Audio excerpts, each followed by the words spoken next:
Zayn Malik cancels his tour in Japan due to his anxiety. Today's episode of Newsfeed is brought to you by Pandora Premium, where you can search and play your favorite songs. Pandora sounds like you. Is Zayn hanging up his solo career for good? Zayn Malik's fans with tickets to see him perform solo in Japan have been waiting patiently since he initially rescheduled the show all the way back in January. The reasoning behind the rescheduling was that Zayn was too busy planning his debut world tour and that there was a change in his recording schedule.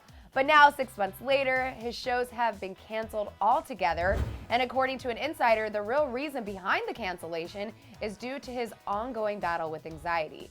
The insider said, quote, "If he never performs, there's a danger his solo career will flop." The truth is, anxiety is not something that you can get rid of overnight, and it does look like Zayn's solo career could come to an end before it even gets off the ground running. And if that really is the case, Zayn always has the option for a career in fashion, and at least that does not give him anxiety. Just last week, Zayn released a 40-piece capsule for Versace's secondary line Versus, modeled by the man himself and his potential sister-in-law Bella Hadid.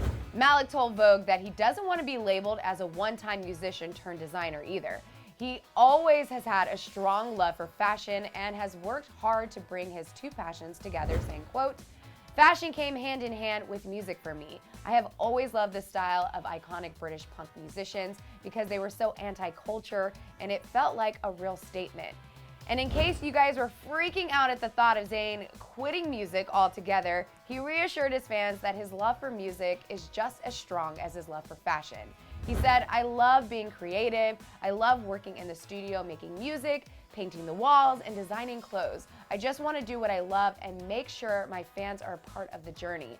That's the most important thing to me." As much as we would love to see Zayn kill it on stage, I think it's super important that his fans give him total support during this time while he still is battling with anxiety. But I want to ask you guys, the fans, if Zayn never performs again but still makes bomb music, would you be mad? And do you support his fashion endeavors? Let me know all your thoughts in the comments below. Thanks so much for watching Clevver News. I'm your host, Jackie Idenisi. See you next time. Before you go, click left to check out Zayn's former bandmate, Louis, opening up about how he thinks he's the forgettable one in One Direction. So sad. Or you can always click right to check out a whole new episode of The Lunchy Break. Thanks again to Pandora for sponsoring this episode. Now with Pandora Premium, where personalized radio meets on-demand listening, it's the only music app you'll ever need.